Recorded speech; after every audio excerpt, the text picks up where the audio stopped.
ನಮಸ್ಕಾರ. Praise the lord Jesus. ಎಲ್ಲ ನನ್ನ ಪ್ರೀತಿಯ ದೇವ ಜನರೇ, ನನ್ನ ಪ್ರಿಯ ಸಹೋದರಿ ಸಹೋದರ, ಹೇಗಿದ್ದೀರಾ? ಮತ್ತೊಂದು ದಿನ ನೀವೆಲ್ಲರೂ ಆರೋಗ್ಯವಾಗಿ ಸಮಾಧಾನವಾಗಿ ದೈವ ಕೃಪೆಯಲ್ಲಿರಬೇಕೆಂಬುದು ನನ್ನ ಆಸೆಯಾಗಿದೆ. ಯಾಕೆ ಗೊತ್ತಾ? ನಿಮ್ಮನ್ನು ನನ್ನನ್ನು ಕಾಯಲಿಕ್ಕೆ ದೇವರು ತನ್ನ ದೂತರನ್ನು ಕಳುಹಿಸ್ತಾರಂತೆ. ಹಾಲೆಲೂಯಾ, ದೇವಾದಿ ದೇವನಿಗೆ ಸ್ತೋತ್ರ.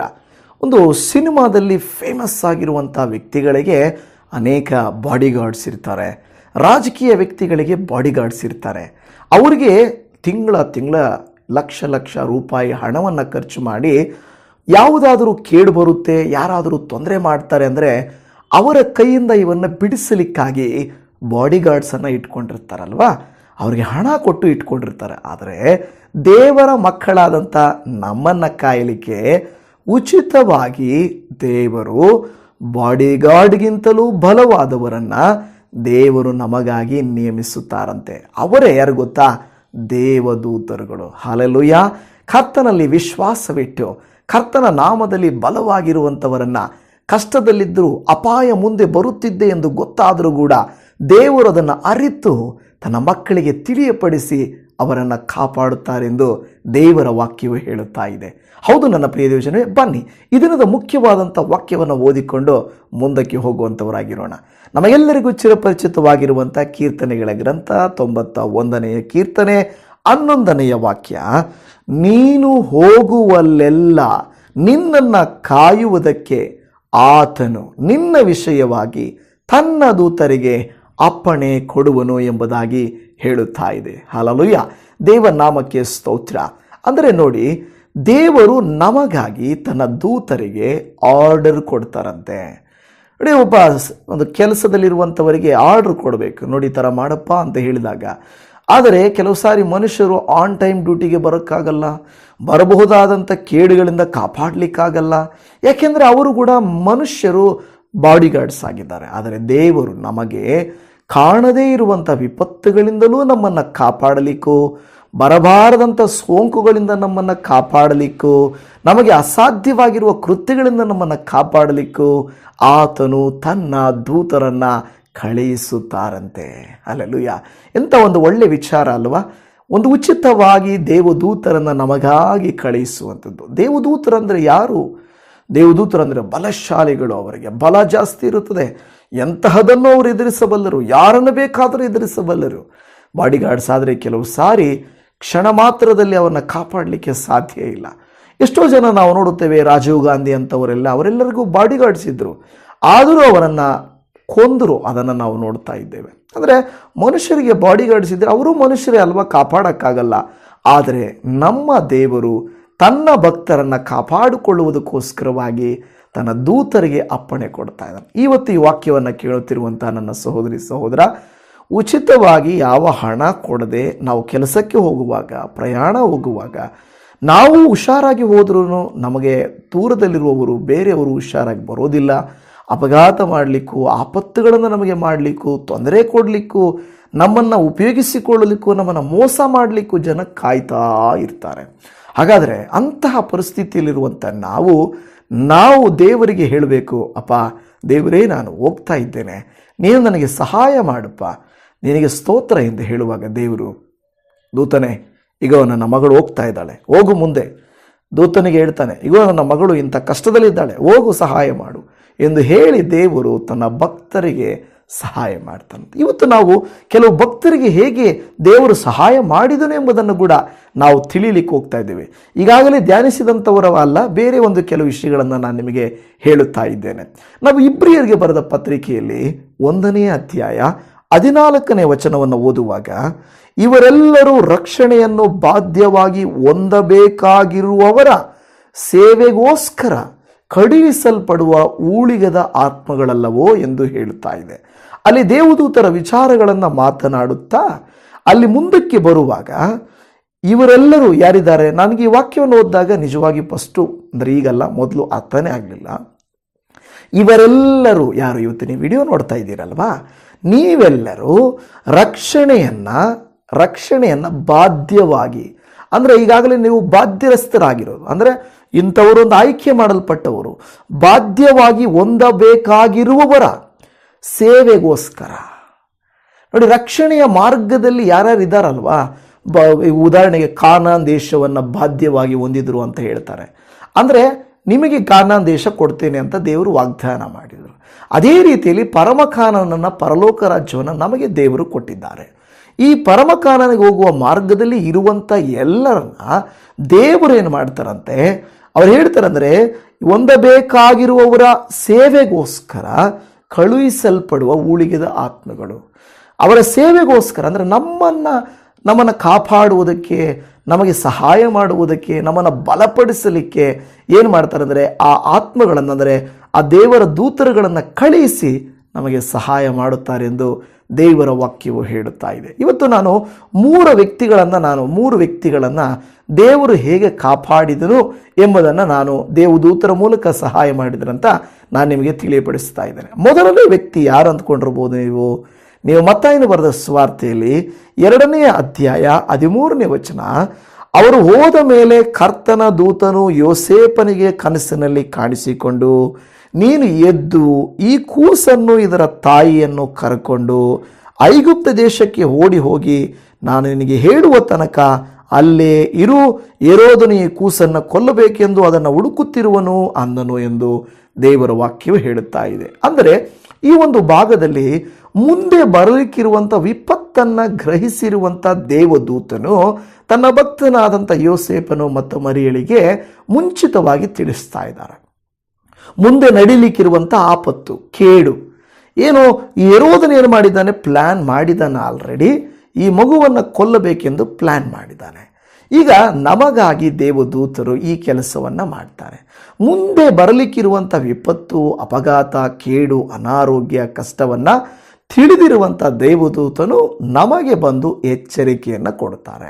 ಮಗನೇ, ಈ ಮಾರ್ಗದಲ್ಲಿ ನಡೆಯಬೇಡ, ಇದು ಸರಿಯಾದದ್ದಲ್ಲ, ಇದು ನಿನಗೆ ಕೇಡಾಗುತ್ತೆ ಎಂದು ದೇವರು ತನ್ನ ವಾಕ್ಯದ ಮೂಲಕ, ಕನಸಿನಲ್ಲಿ, ದರ್ಶನಗಳ ಮೂಲಕ, ಸೇವಕರ ಮೂಲಕ ಎಚ್ಚರಪಡಿಸಿದಾಗ, ಅಯ್ಯೋ ಬಿಡು, ಇವರೇನು ಹೇಳ್ತಾರೆ, ಒಳ್ಳೆ ಆರಾಮಾಗಿರುವಂಥ ಇದು ಒಳ್ಳೆಯ ಆಪ್ಷನ್, ಇದು ಒಳ್ಳೆ ಬಿಸ್ನೆಸ್, ಇದು ಒಳ್ಳೆ ಮಾರ್ಗ, ಇದು ಒಳ್ಳೆ ಆದಾಯ ಇದು ಅಂತ ಹೇಳಿ ನಾವು ಕೆಲವು ಸಾರಿ ಏನು ಮಾಡಿಬಿಡ್ತೇವೆ, ದೇವರು ಬೇಡ ಎಂದು ಕೆಲವು ಸಾರಿ ನಮಗೆ ಕ್ಲಿಯರಾಗಿ ನಮಗೆ ಇಂಡಿಕೇಶನ್ ಕೊಟ್ಟಿದ್ದಾಗಲೂ, ಸೂಚನೆಯನ್ನು ಕೊಟ್ಟಿದ್ದಾಗ್ಯೂ ಕೂಡ ನಾವು ಅನೇಕ ಸಾರಿ ಏನು ಮಾಡಿಬಿಡ್ತೇವೆ, ಎಡವಿ ಬಿಡ್ತೇವೆ.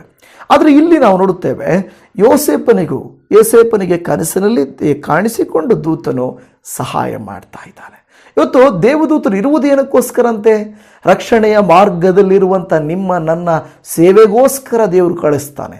ಅಂದರೆ ದೇವದೂತರು ನಮಗಿಂತ ಸಣ್ಣವರಲ್ಲ, ನಮಗಿಂತ ಮೇಲಾದವರು, ನಾವೇ ದೇವದೂತರಿಗಿಂತ ಕಡಿಮೆ ಆದವರು.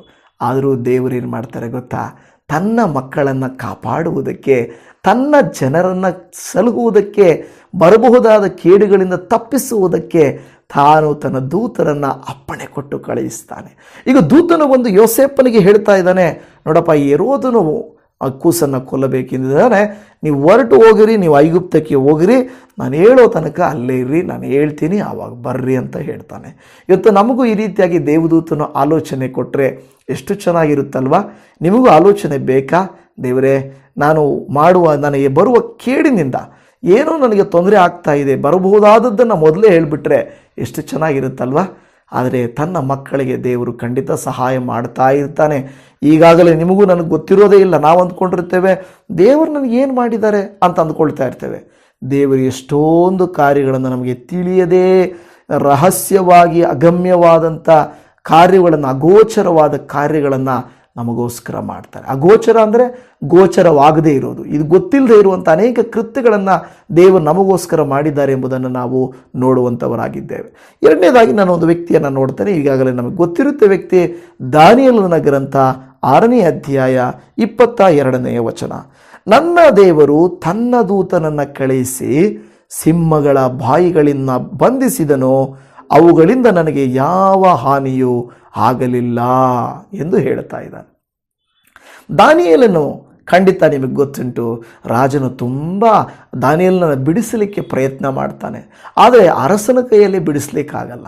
ಯಾಕೆಂದರೆ ತಾನು ಮಾತು ಕೊಟ್ಬಿಟ್ಟಿದ್ದೀನಿ, ಎಲ್ಲರ ಮುಂದೆ ಅವಮಾನ ಆಗುತ್ತೆ, ಎಲ್ರಿಗೂ ಒಂದು ನ್ಯಾಯ ಇವ್ರಿಗೊಂದು ನ್ಯಾಯನ, ಮಾತು ತಪ್ಪು ಅರಸನಾಗ್ತೀಯ ನೀನು ಅಂತ ಜನರು ರೇಗಿಸಿ ಅವನಿಗೆ ತೊಂದರೆ ಕೊಟ್ಟರು. ಆದರೆ ದಾನಿಯೇಲನು ರಾಜನು ನನ್ನನ್ನು ಕಾಪಾಡ್ತಾನೆ ಎಂದು ಆಲೋಚನೆ ಮಾಡಲಿಲ್ಲ. ಇಲ್ಲ ಅರಸೆ, ನಾನು ಮಾಡೋದಂತೂ ಇದೆ, ನಾನೇನು ತಪ್ಪು ಮಾಡ್ತಾ ಇಲ್ಲ, ದಿನಕ್ಕೆ 3 ಆವರ್ತಿ ಜೀವ ಸ್ವರೂಪನಾದ ದೇವರನ್ನು ಪ್ರಾರ್ಥಿಸುತ್ತಿದ್ದೇನೆ.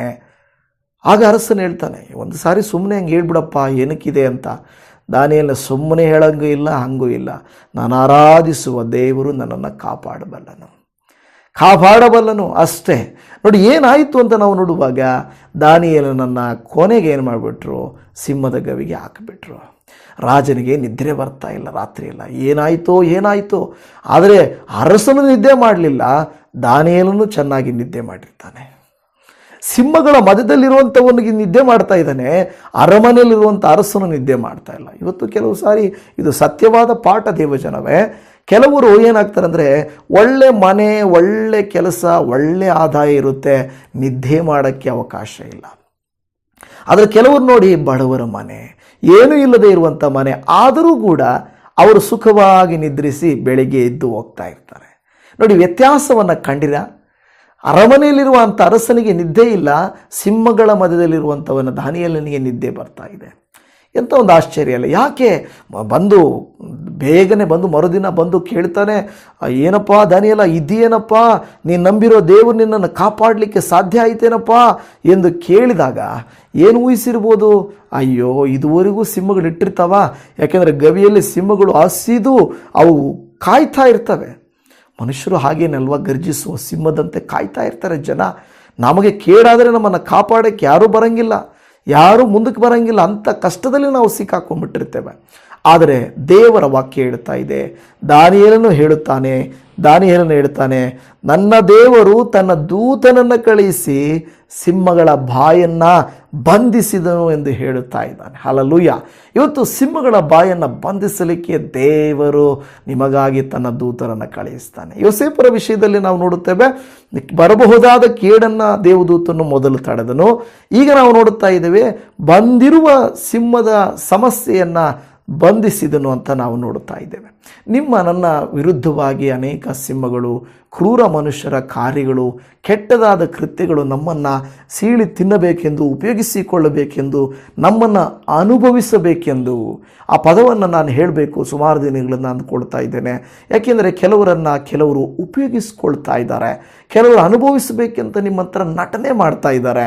ಅಂಥವರ ಕೈಯಿಂದಲೂ ಇದುವರೆಗೂ ದೇವರು ನಿಮ್ಮನ್ನು ಕಾಪಾಡಿದ್ದಾರೆ.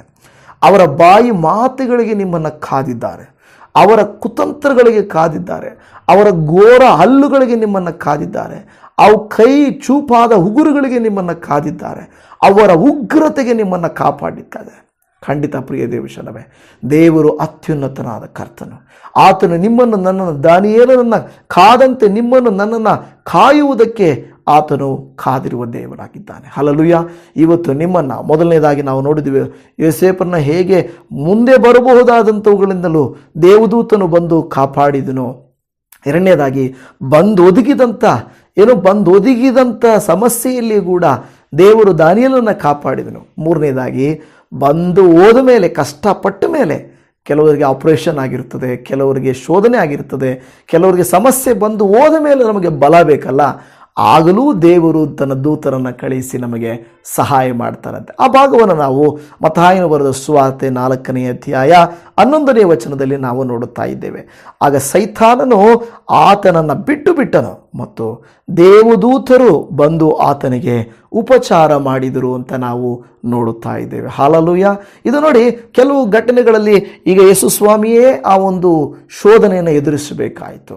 ದೇವರ ಬಲದಿಂದಲ್ಲ, ಆತನಾಗಿ ಎದುರಿಸಬೇಕಾಗಿತ್ತು. ಕೆಲವು ಘಟನೆಗಳಲ್ಲಿ ಸ್ವಾಮಿ ಹೇಳ್ತಾರೆ, ಮಗಳೇ ಇದನ್ನು ನೀನೇ ಮಾಡಬೇಕು, ಈ ಕಾರ್ಯನ ನೀನೇ ಮಾಡಬೇಕು, ಯಾಕೆಂದರೆ ನಾನು ಇದರಲ್ಲಿ ಸಹಾಯ ಮಾಡೋಕ್ಕೆ ಆಗಲ್ಲ. ಯಾವುದಾದ್ರೂ ಆ ಥರದ ಕಾರ್ಯ ನಿಮ್ಮ ಜೀವಿತದಲ್ಲಿ ಬರ್ಬೋದು, ನನಗೆ ಗೊತ್ತಿಲ್ಲ. ಈ ಕಾರ್ಯನ ನೀನೇ ಮಾಡು.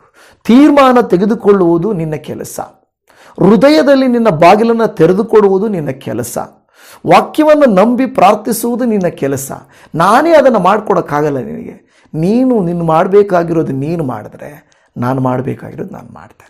ಇವಾಗ ಯೇಸು ಸ್ವಾಮಿ 40 ದಿವಸಗಳು ಶೋಧನೆಗೆ ಆತ್ಮನು ನಡೆಸಿದನು, ಶೋಧಿಸಲ್ಪಟ್ಟನು ಸೈತಾನನಿಂದ.